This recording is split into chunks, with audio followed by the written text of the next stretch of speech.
Hi everyone, welcome back to my Quentin Tarantino series. It's kind of late on Thursday. I need to get this over and done with quickly. Kill Bill Volume 2 is the video I'm doing today for my Tarantino series. I am counting down all of his feature films. Prior to the release of Django Unchained on Christmas Day, I'll be reviewing that in the days after it. But I need to get them all out of the way and finish with Inglourious Basterds on the 24th, Christmas Eve. Excuse me, I've been running around all day and the weather's very bad, and so that's sapped my energy somewhat. So Volume 2 came out about 6 months after Volume 1, in the spring of 2004.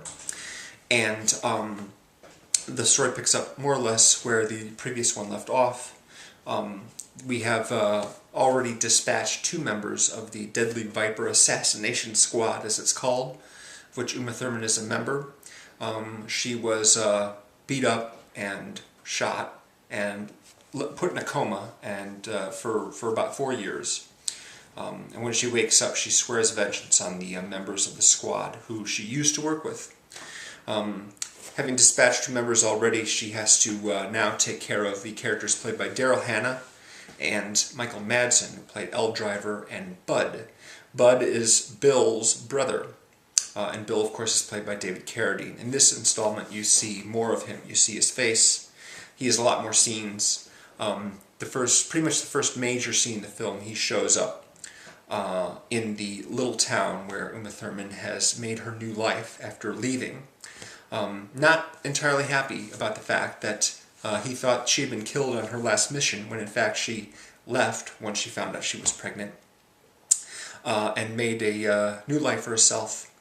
In a little town where no one knew her under a fake name. He tracks her down, talks sweetly to her for a little while, but then sicks the dogs on her. They kill everyone around her, all of her friends, and leave her for dead, of course. And when she wakes up, her baby, of course, is not there anymore.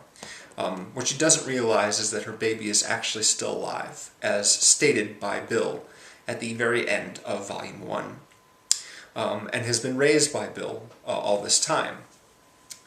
So at the end of the picture, when she finally tracks him down, she's greeted by the shocking sight of her daughter alive and well.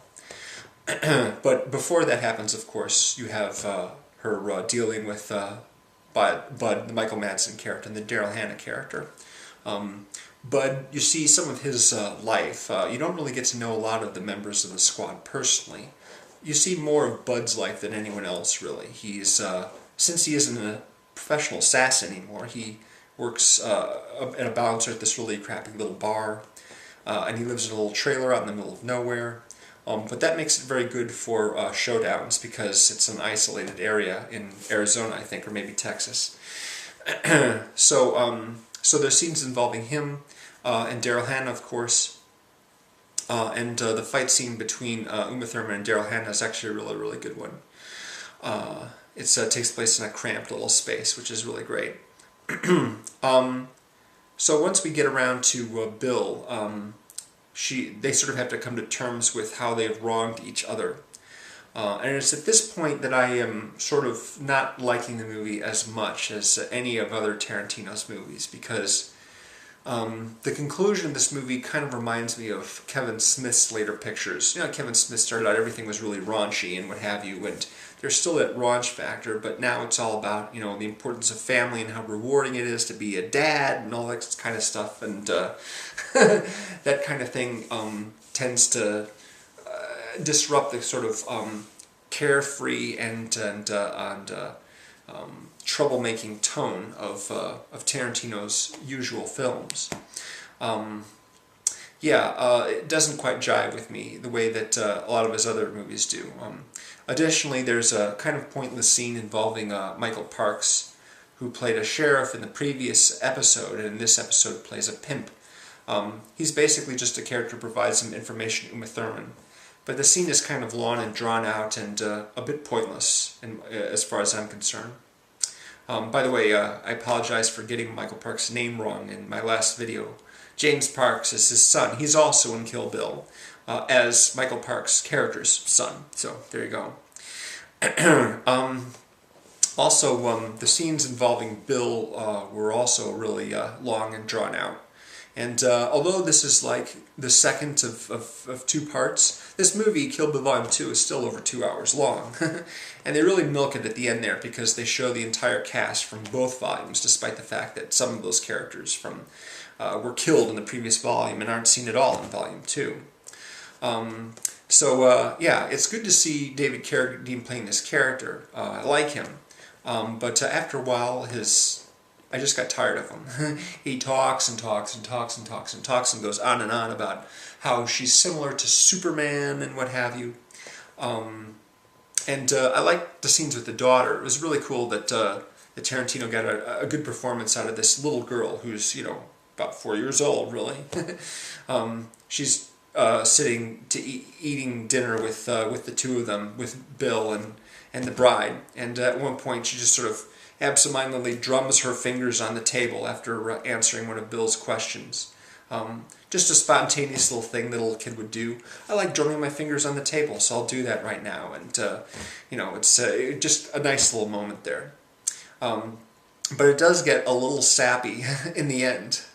And also there's sort of a pointless conversation that Michael Madsen has. Not really, the conversation isn't really pointless, but the way it gets started is after they're discussing the possibility that Uma Thurman's character is already dead.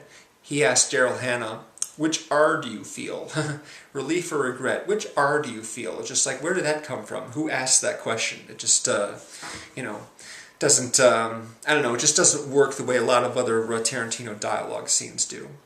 So this isn't a bad movie, but I'm not nearly as big a fan of it as I am the other films that he's done.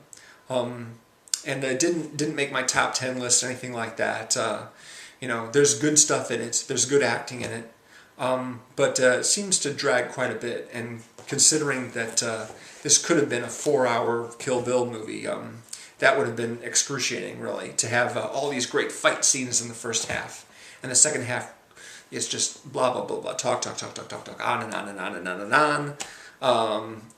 I guess some of that would have been cut out if it had been one movie, but if there is a whole bloody affair, as it's called, where they have both parts put together in one big long film, maybe they'll solve some of those issues that I have. Maybe it'll be a better half. I don't know. We'll see. It's been released in Japan, of course, the whole bloody affair, and there's some other. I think FilmSpeak left a comment telling me that there was a place where you could read about the extended version, or the whole version, as they call it. So I'll have to look into that. He left the link, I think, so I'll leave it in the description below. I forgot to mention in the last video that, of course, as usual, I'm putting together a Tarantino playlist. So if you want to give your own opinion on either Kill Bill 1 or 2, want to make a video of your own, please do so. Attached to one of mine, I'll put in the playlist where everyone's videos will all be located. So yeah, this movie was my first Tarantino disappointment. I really liked all of his films up to this point, including Four Rooms. Four Rooms, of course, was an anthology movie that he did between Pulp Fiction and Jackie Brown. It came out in late '95, and Rodriguez, Alison Anders, and Alexander Rockwell were the other directors on it. And I like Tarantino's segment the best. I like Rodriguez's segment as well. Conventional wisdom says that Rodriguez's segment is actually the best of the four, but I actually like Tarantino's segment the best. I like he plays an egomaniacal comedy movie star, which is kind of cool. Sort of the worst version of his public persona, as he said. But yeah, I was disappointed by Volume 2. It just sort of, it didn't work for me the way his other movies do. But of course, still like him and still look forward to everything that he does. And I believe that his next project was in 2007, where he directed one half of an epic 3-hour double feature tribute to the trash cinema that he loves so much. And that film, of course, was Grindhouse. And his half was called Death Proof, where Robert Rodriguez's half was called Planet Terror. They're typically thought of as two separate movies, but when it was first released, it was one big long movie in the form of a double feature. And we'll get into that on the next video, so I hope you'll tune in for that. Thanks very much for watching, and I'll see you again real soon. Bye.